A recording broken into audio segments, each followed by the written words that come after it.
Olá, sexto ano. Vamos para a continuação da nossa apostila. Página 63, a gente vai continuar aqui no exercício 1.2, né? O vídeo anterior eu fiz até o exercício 1.1 e agora nós seguiremos com as atividades do 1.2, certo? Então, só para retomar, é a apostila volume 2, parte 1, que vocês receberam na escola. Nós estamos falando sobre as frações. Então, vamos lá. Analise a imagem a seguir e circule os números racionais que podem ser utilizados para representar parte da figura colorida. Então, a gente tem uma figura e tem uma parte desenhada. Primeiro, vocês já sabem fazer a fração da parte pintada, né? Então, vamos aqui fazer essa representação. Lembrando que quando eu faço uma fração, eu coloco a parte pintada no numerador e o total de peças, de partes aí no denominador. Então, aqui eu tenho 1, 2, 3, 4, 5 partes pintadas. De quantas? 1, 2, 3, 4, 5, 6, 7, 8, 9, 10. Eu tenho 5 décimos. Então, 5 décimos. Essa já é uma representação. Mas tem outras representações também para essa parte pintada. Quais são as outras que eu posso utilizar? Se vocês prestarem atenção, que parte que está pintada? A parte de baixo da figura, não é metade da figura que está pintado? Então, também representa metade. Tem mais alguma outra representação que dá certo? Tem, mas eu vou explicar agora para vocês por que dá metade. No vídeo anterior, nós falamos sobre frações equivalentes, certo? E essa é uma fração equivalente. Quando eu tenho a fração 5 décimo, eu posso fazer frações equivalentes a ela. Para fazer as frações equivalentes a 5 décimo, eu preciso multiplicar ou dividir o numerador e o denominador da fração pelo mesmo número. Olha aqui o que a gente fez na aula passada. Nós colocamos aqui essa síntese, né? Na atividade das frações equivalentes. A gente ou multiplica ou divide o numerador e o denominador da fração pelo mesmo número. Nesse caso dos 5 décimos, eu vou dividir. Então, quando eu divido por 5, os dois, o numerador e o denominador, eu faço uma fração equivalente. Então, 5 dividido por 5 dá 1. E 10 dividido por 5 dá 2, olha. Por isso que meio é equivalente a 5 décimos. Porque eu dividi o numerador e o denominador por 5, tá? Por isso que eu circulei os 5 décimos e o meio. Mas e agora? E essa parte decimal aqui? Como que fica? Como que eu sei qual que é? A gente faz a divisão. A gente não sabe que meio e 5 décimos é a representação dessa parte da figura? Então, a gente faz a divisão do numerador pelo denominador. Então, eu vou fazer a divisão. 5 dividido por 10. Quanto que dá 5 dividido por 10? Então, vamos lá. 5 dividido por 10, 5 dá para dividir por 10? Não dá para dividir. Então, o que a gente tem que fazer? Quando não dá para fazer a divisão, a gente acrescenta um zero e acrescenta um 0, na resposta. Então, eu tenho 50. 50 dá para dividir por 10? Dá. 50 dividido por 10 dá 5. 10 vezes 5, 50. Então, qual é a representação decimal? 0,5. Então, eu tenho 0,5 aqui também. Eu posso vir aqui e posso circular ela também, porque é a mesma representação. Vocês sabiam que se a gente fizer 1 dividido por 2, também vai dar 0,5? Quer ver? 1 dá para dividir por 2? Não, então eu vou colocar o 0, 0, 10 dá? 10 dá, 2 vezes 5. 2 vezes 5, 10. Olha aí, 0,5. Por que deu 0,5? Porque elas são frações equivalentes. Se elas são frações equivalentes, quer dizer que a divisão sempre vai ter o mesmo resultado. Tem que ter. Se der um resultado diferente aqui, é porque tá errado, não vai ser fração equivalente. Certo? Então, vamos voltar para o exercício. Então, nós circulamos esses 3 aqui. Quais critérios você utilizou para circular os números acima? Então, quais critérios que nós utilizamos? Eu vou comentar só com vocês, não vou escrever, porque a gente foi fazendo parte a parte. Então, primeiro, a gente usou a parte pintada pelo total, a gente fez a fração equivalente para achar meio e fizemos a divisão do numerador pelo denominador para achar o 0,5, certo? Foram esses critérios que nós fizemos. Então, primeiro, a gente contou a parte colorida e o total. Segundo, fração equivalente. E o terceiro, divisão do numerador pelo denominador. Vocês podem escrever aí, pode parar o vídeo, pode anotar a resposta. Eu não vou anotar porque aqui ficou sem espaço. Letra B. Os números meio e 0,5 são diferentes? Qual parte do inteiro que esses números representam? Meio e 0,5 são diferentes? A prof fez aqui, ó. Meio, quando eu divido 1 por 2, não dá 0,5? Então, meio e 5 décimos é igual a 0,5. Eles são todos iguais. Por quê? Porque todos eles representam metade. Todos eles vão representar metade. A fração 3 dividido por 6, um exemplo, 3 dividido por 6 também. O 3 não é metade de 6? Então, vai dar 0,5 também. 0,30. 5, 6 vezes 5, 30, ó.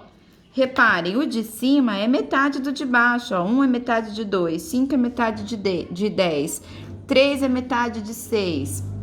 Se fosse outra fração, 4 oitavos, 4 é metade de 8, 12 24 avos, o 12 é metade de 24. Então, todas essas frações representam a metade. Então, vamos resolver, vamos escrever aqui na letra B.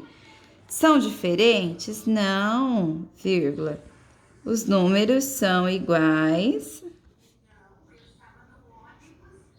São iguais, pois representam metade. Tá? Coloquem a resposta aí na apostila de vocês, tá? Virando a atividade, a gente tem mais aqui do outro lado. Observe os seguintes números decimais. 0,6 lê-se 6 décimos, ou seja, 6 sobre 10. 0,85 lê-se 85 centésimos, ou seja, 85 sobre 100. 2,47 lê-se 247 centésimos, ou seja, 247 sobre 100. 0,023 lê-se 23 milésimos, ou seja, 23 sobre 1000. Então, como assim? Como que o 0,6 vira 6 décimos? Existe uma regra. A regra é a quantidade de números que tem depois da vírgula.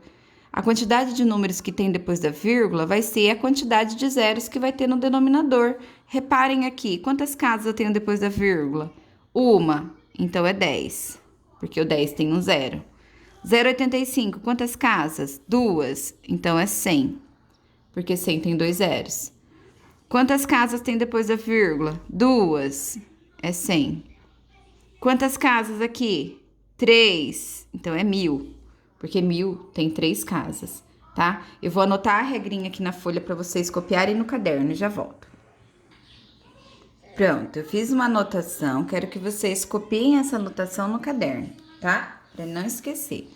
Tá escrito de uma maneira bem simplificada aí, pra gente poder fazer essa transformação do número decimal para fração decimal. Então, eu coloquei em 3 passos. Primeiro passo, copiar o número sem a vírgula. Então, eu tenho 0,24, eu vou copiar o 24. O zero eu não preciso, porque tá ali antes, né? Ele não tem serventia para nós. Então, eu copio o número sem a vírgula. 24, eu vou passar o traço da fração e vou colocar o número 1 embaixo. E aí, eu vou contar as casas depois da vírgula. Quantas casas eu tenho depois da vírgula? 1, 2 casas depois da vírgula. Terceiro passo, o número de casas decimais indica a quantidade de zeros do denominador. Eu não contei 2 casas depois da vírgula, então quer dizer que aqui vai ser 100. E se é 24 sobre 100, começo já diz, então esse número ele é 24 centésimos. Quando tá sobre 100, centésimos. Olha aqui, vou aplicar no segundo exemplo. Copio o número sem a vírgula. 13, passo o traço da fração, coloco o número 1. Conta as casas depois da vírgula. Quantas casas eu tenho? Uma casa. Então, um zero só. Então, esse número, ele é 13, não é 13 sobre 10? Então, é 13 décimos. Todos eles têm esse mesmo fim, décimos, centésimos e milésimos. Olha o último. Vou copiar o número sem a vírgula. 2007. Passo o traço, coloco o 1. Conto quantas casas decimais eu tenho. 1, 2, 3. Então, vai ter 3 zeros. 1, 2, 3. Então, esse número é 2007 milésimos. Certo? Façam essa anotação no caderno, para o vídeo e anota aí no caderno de vocês. Deixa a regrinha marcada aí. Vamos fazer agora essa atividade da apostila. Então, para ficar mais fácil, vamos fazer a fração primeiro. Depois a gente escreve como se lê, tá? Então, 0,8, copia o número 8 sobre quantas casas decimais? 8 sobre 10. Então, vai escrever 8 décimos. Certo? Quem entendeu, pode parar o vídeo agora e resolver essa tabela. Daqui a pouco volta e faz junto comigo. Eu vou continuar. 1,3 é o mesmo exemplo que eu dei ali. Copio o número sem a vírgula. 13, coloco 1. Quantas casas decimais? 1. Então, 13 décimos. 13 sobre 10. 29,5. Copio o número 295 sobre 1. Conta quantas casas decimais? Uma só, então é um zero. 10. 295 décimos. Sempre que tem uma casa só, é 10. Esse tá escrito 3 décimos, então 3 sobre 10. E agora é o contrário, eu preciso transformar em número decimal. A fração decimal precisa ser transformada em número decimal. Como que a gente vai fazer isso? A regrinha é o contrário da regra da fração. Então, eu vou colocar o número e eu vou contar as casas decimais. Vou fazer o processo inverso, porque eu não conto as casas decimais depois. Aqui eu vou contar as casas decimais fazendo no sentido de divisão. Então, é uma divisão por 10. Então, eu vou contar as casas. Quantos zeros tem? Um zero. Então, eu vou contar uma casa no sentido da esquerda. Então, aqui eu pulo uma casa, vírgula, e coloco zero, ó. Olha aqui, 295, um zero, pulo uma casa e põe a vírgula. Então, é o processo contrário, certo? Será que vocês entenderam? Nós vamos fazer aqui nesses dois exemplos de baixo, de novo. Próximo, 0,041, copio o número, não precisa copiar um monte de zeros. Coloco 1. Quantas casas decimais? 1, 2, 3. 1, 2, 3. Então, esse aqui é 41 milésimos. 5 sobre 10, 5 décimos. Olha, mesma estratégia daquela hora, ó. Aqui era 3 décimos, nós colocamos 5 décimos. Então, coloco 5. Quantos zeros? 1. Pulo uma casa e coloco a vírgula. 8 milésimos. 8 sobre 1000. Então, eu vou colocar o 8. Quantas casas eu vou ter que pular? 1, 2, 3. Então, ó, 1, 2, 3. Tem que colocar 0. Deu 3 casas? Põe a vírgula e acrescenta outro 0. 73 sobre 1000. Então, 73 milésimos. 73 milésimos. Vamos transformar agora em decimal. Coloco 73 e conto as casas. 1, 2, 3. Vou pular 3 casas para a esquerda. 1, 2, 3. Não tem 3 casas? Põe uma vírgula e coloco um 0. Certo? Essa foi a atividade 1.2 e 1.3.